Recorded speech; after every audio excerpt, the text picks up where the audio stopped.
sa araw na ito ay ginisa ko yung karne sa sibuyas bago. Wala lang kamatis kasi mahal daw ang expensive guys. Kamatis. Meron siya. Tapos nilagyan ko na lang ng tomato paste. Tapos yung tinatawag na adash ay yung para munggo. Tapos yung ginagawa kong bulaklak sa Pilipinas, ginugulay pala yung dito. Hindi ko alam. Parang sida-sida. Hindi siya kagaya hindi siya sida-sida. Pero parang ang liliit ng dahon. So, ayan. Mikos-mikos lang po.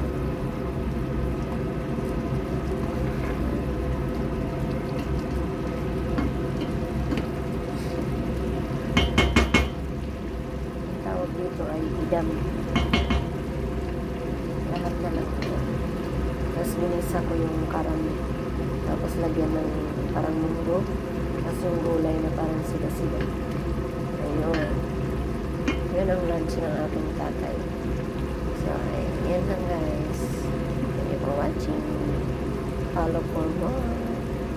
I love you all.